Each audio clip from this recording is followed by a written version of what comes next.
Peter Collins stood at the observation deck of the Earth vessel Olive Branch, watching the strange alien ships approach. His heart beat faster, but his diplomatic training kept his expression calm. This was humanity's first contact with the Centaurian Alliance, and as the ship's diplomatic officer, he couldn't mess this up. The alien ships looked different from anything humans had built. They were smooth and curved, like soap bubbles floating in space. No sharp edges, no visible weapons. They seemed to be made for beauty rather than survival. "They're hailing us," said the communications officer behind him. "They want to speak with our diplomatic team." Peter nodded and straightened his uniform. He had trained for this moment for years, but nothing could truly prepare someone for humanity's first meeting with an alien coalition. The main screen lit up, showing 3 different alien species. One looked like a tall, willowy being with silver skin that seemed to shimmer. Another had 4 arms and gleaming scales in soft pastel colors. The third was shorter, with large eyes that reminded Peter of a deer. "Greetings," Peter said, using the universal translation system they had developed from earlier radio signals. "I am Diplomatic Officer Peter Collins from the Earth vessel Olive Branch. We come in peace and friendship." The silver being spoke first. "We are the Centaurian Alliance. I am first speaker Zura." Its voice was melodic, almost like singing. "We have been watching your transmissions with great interest. You are the first spacefaring species we've encountered from a..." There was a pause. "Deathworld." Peter noticed how the other aliens shifted uncomfortably at the word. He had expected this. Earth's gravity, weather, and wildlife would seem horrifying to species from easier worlds. "Yes," Peter said gently.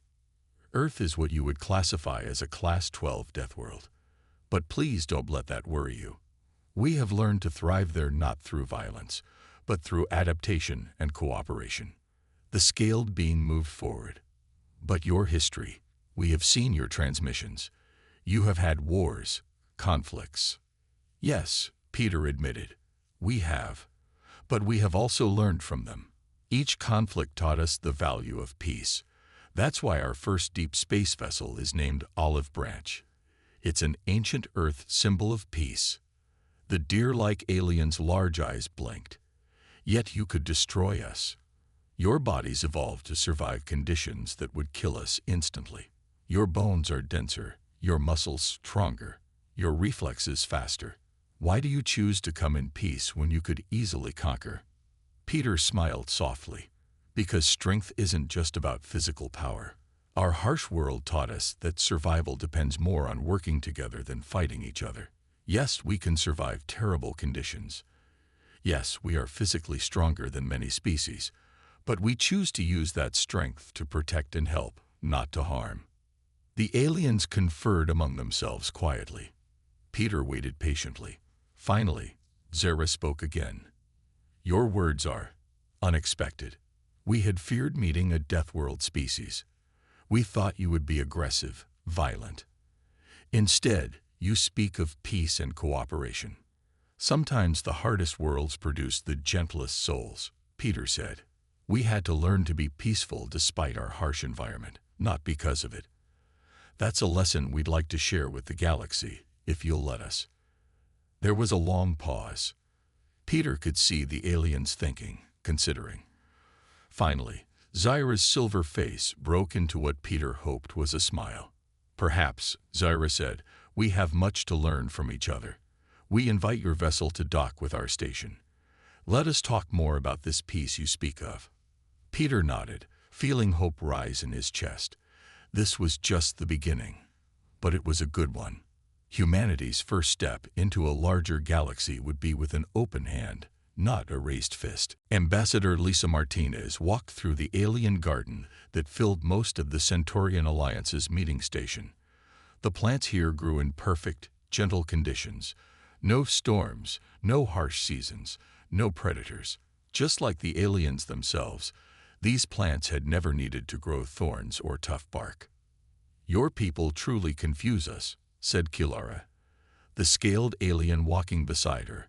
The alien's pastel scales shifted colors with each movement, making it hard for Lisa to focus. We watched more of your entertainment broadcasts last night. You have so many stories about fighting, yet here you are, speaking of trade agreements and cultural exchange. Lisa stopped to look at a delicate flower. On Earth, it would have been destroyed by the first strong wind.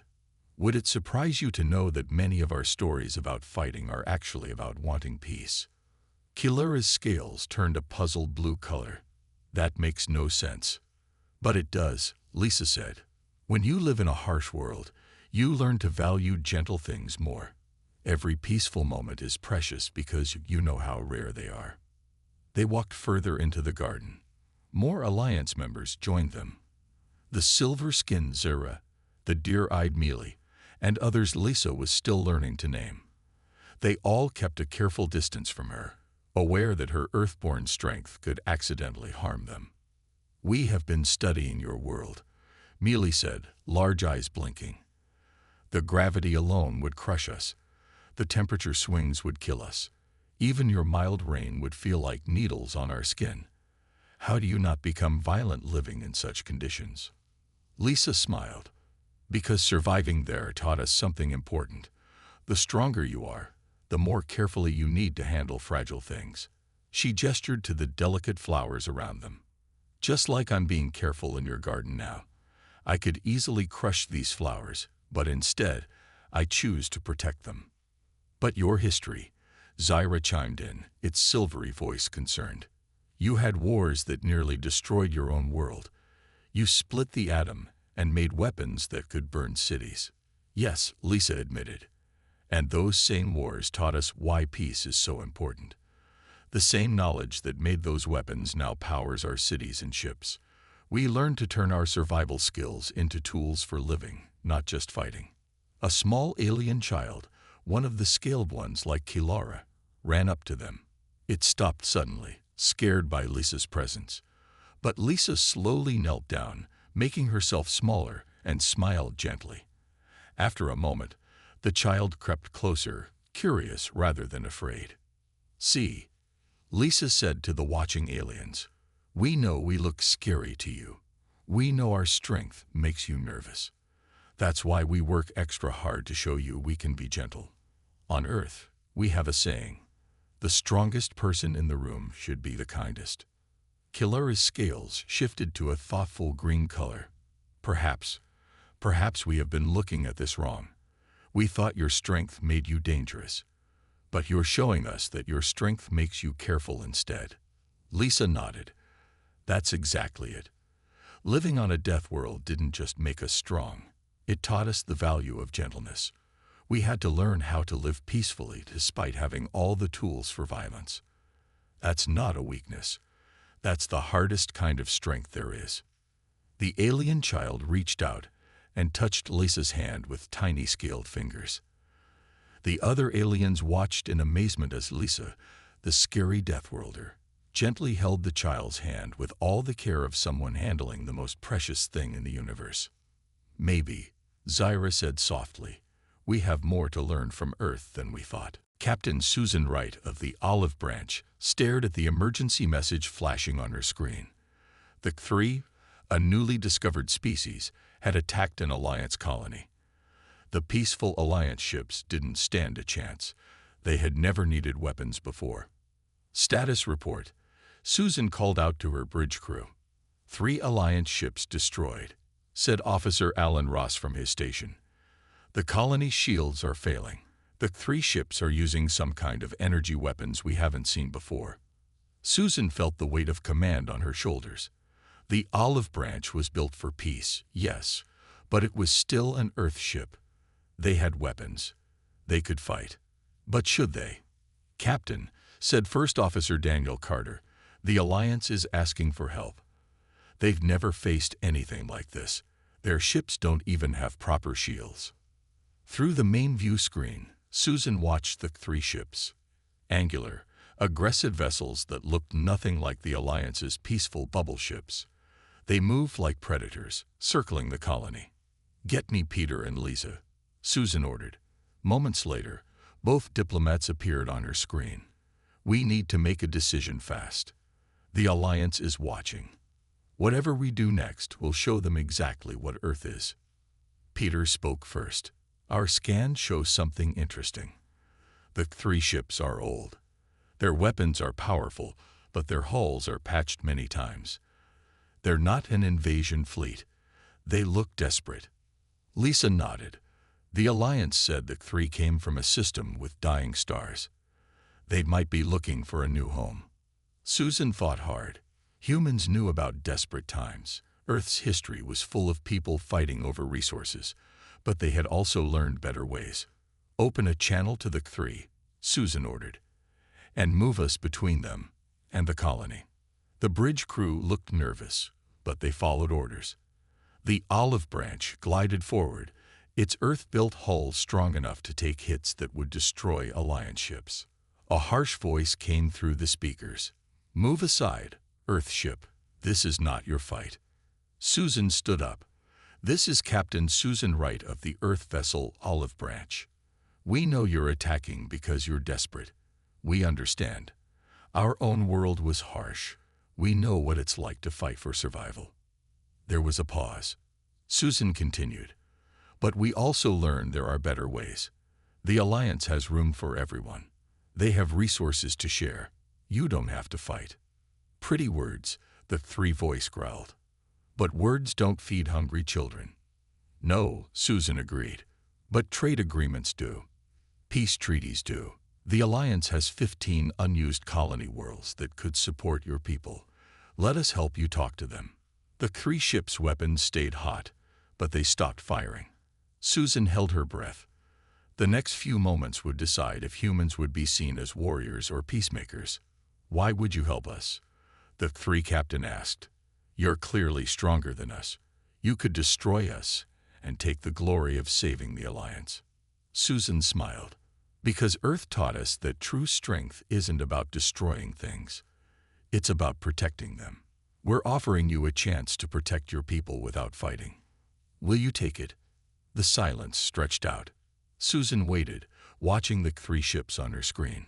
Finally, their weapons powered down. "We will talk," the three captains said, "but our ships stay ready. If this is a trick." "It's not," Susan said firmly. "On Earth, we have a saying. The best victories are the ones where nobody has to lose." Peter Collins and Lisa Martinez sat in the Olive Branch's conference room, surrounded by data screens showing resource maps of Alliance space. They had been working for hours, trying to find a solution that would help both the Alliance and the three. "Look at this," Peter said, pointing to a star system on the map. The Alliance thought this system was too harsh to colonize. But for the three, Lisa leaned forward. "It's perfect. The heavy gravity and strong storms would feel just like their home world."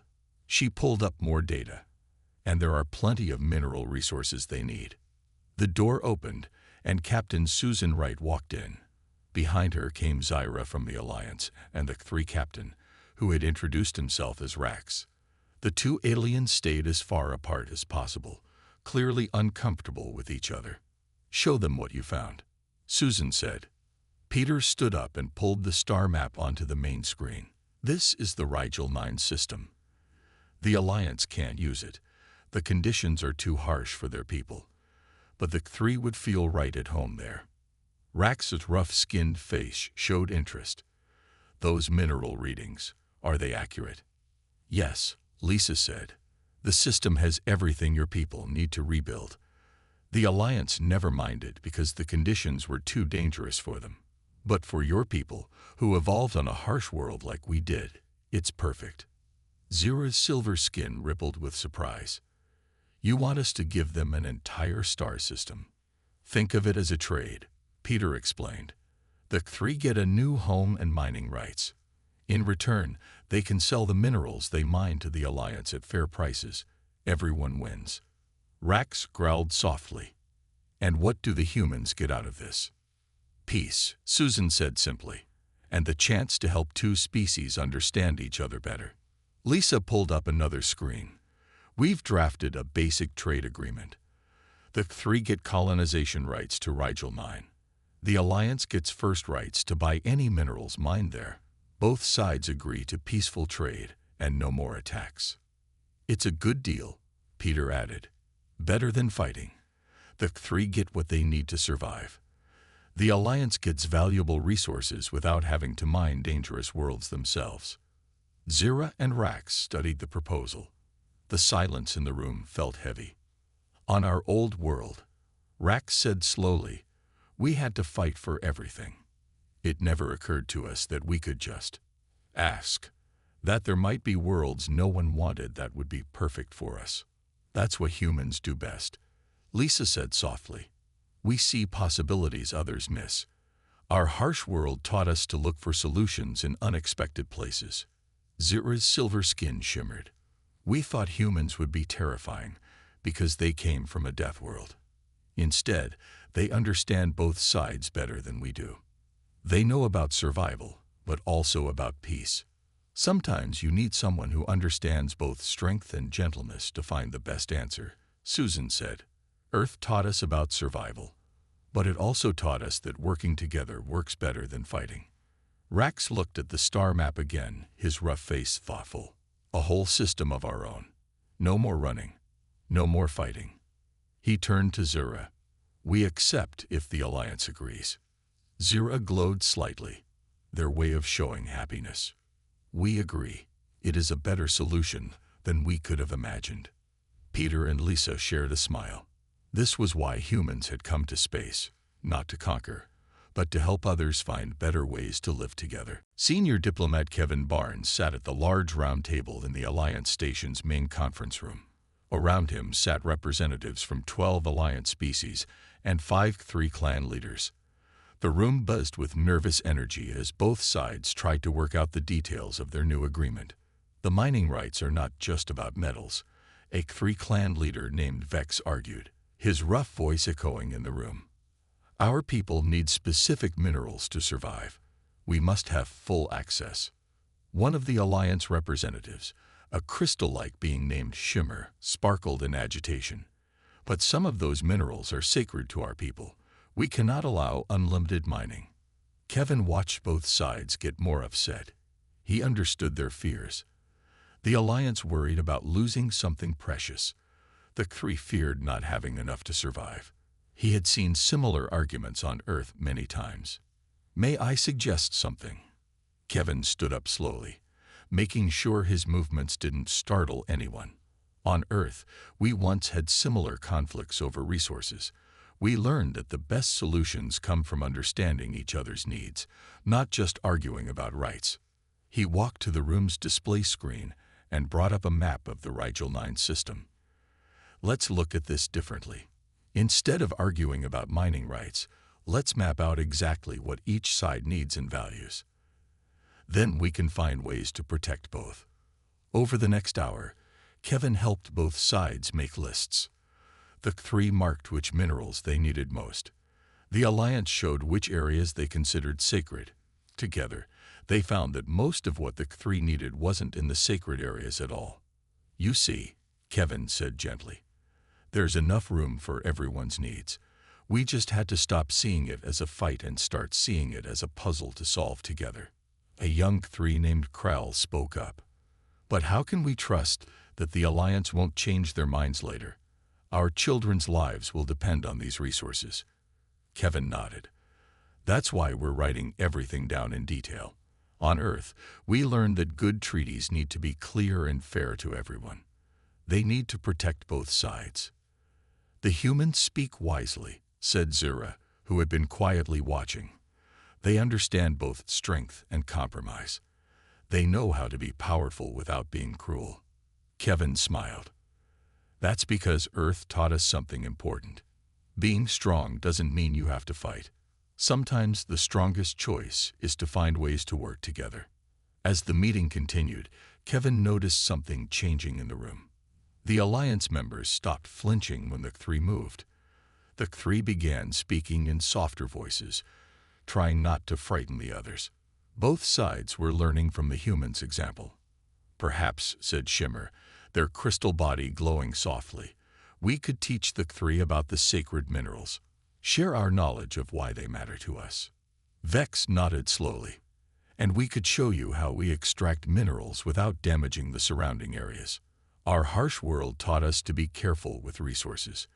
Kevin watched with pride as the two sides began talking directly to each other, sharing ideas instead of arguing.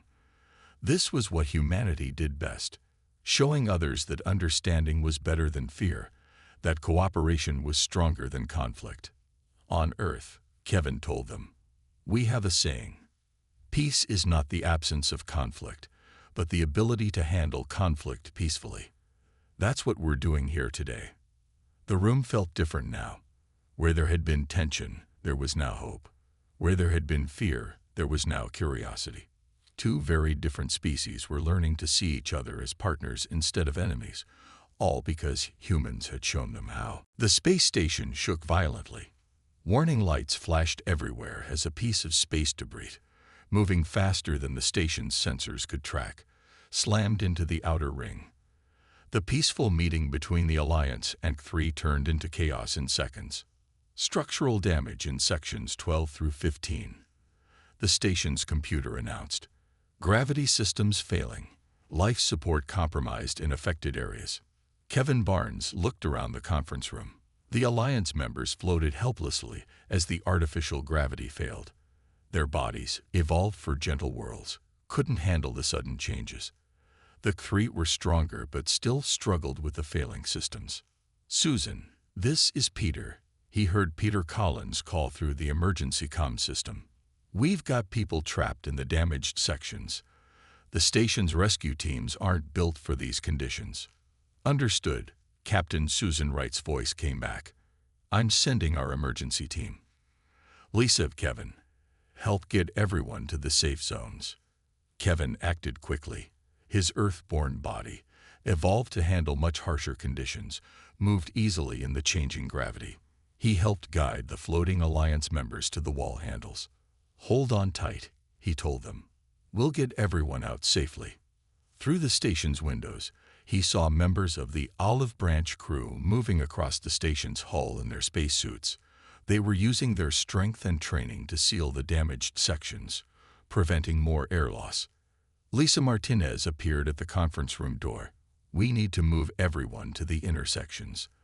The structure is more stable there. A young Alliance member, one of the crystal-like beings, had started to crack from stress. Without thinking, Kevin pulled off his uniform jacket and wrapped it around them, protecting them from further damage. His Earth-trained muscles easily carried the alien, despite the shifting gravity. How are you so calm? Asked Shimmer, watching in amazement as Kevin handled the emergency. Your heart rate has barely changed. On Earth, we train for emergencies all the time, Kevin explained as he helped them move through the corridor. Our world taught us to be ready for anything, and to use that readiness to help others. In the damaged sections, the Olive Branch crew worked alongside the C3, who were strong enough to help. Together, they rescued trapped station staff and repaired critical systems. The Alliance members watched in awe as the humans lifted heavy debris and moved through dangerous conditions without hesitation. We thought your strength made you scary, Zyra said, watching as a human crew member carried 3 young aliens to safety at once. But you use it to protect. That's exactly what Earth taught us, Lisa replied, helping another group reach the safe zone. When you grow up on a dangerous world, you learn that strength isn't just for survival. It's for helping others survive too. Hours later, when the emergency was over, the station's main hall was filled with both Alliance and C3 families. They watched as human engineers worked with station staff to finish stabilizing the systems. Not a single life had been lost. Today we saw what humans truly are. Rax, the C3 captain, said to the gathered crowd. They are strong, yes, but they use their strength to save, not destroy. Their harsh world didn't make them cruel. It taught them to protect others from hardship. Kevin looked around the room. Alliance members and C3 stood together, no longer separated by fear. Sometimes it took an emergency to show people the truth about each other. The humans' quick action and protective instincts had shown everyone that being strong didn't mean being dangerous. It meant being able to help when others needed it most. Chief Ambassador Mary Peterson stood before the gathered representatives of the Alliance, the Three, and Earth. The station's great hall was filled with beings from dozens of worlds, all gathered to sign the new three-way alliance treaty. The emergency from the day before had brought everyone closer together in unexpected ways. A week ago, Mary began, her voice clear and strong.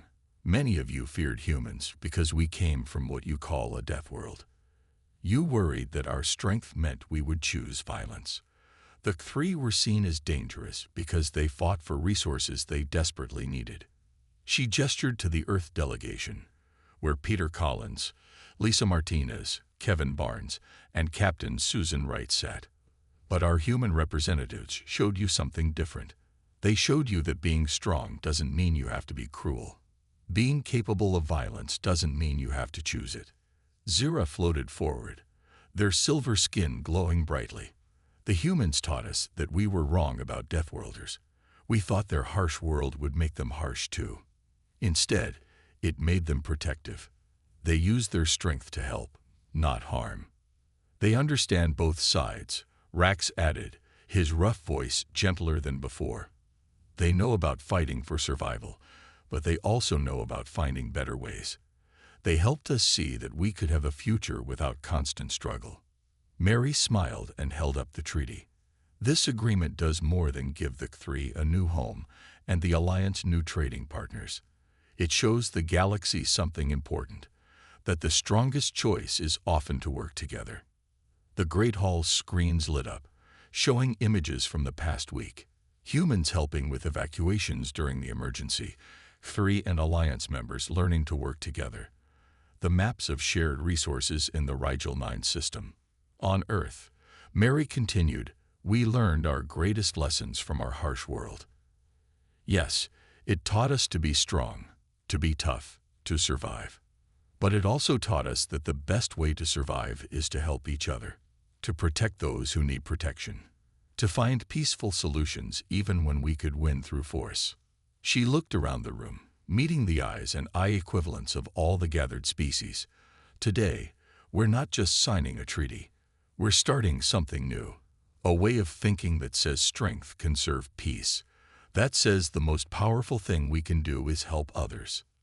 The Alliance members no longer flinched when humans moved near them. The three stood tall but peaceful, no longer expecting to have to fight. Something had changed in how they all saw each other. Let this be the legacy of Earth's first steps into the galaxy, Mary said. Not that we came from a death world, but that we chose to use our strength for peace.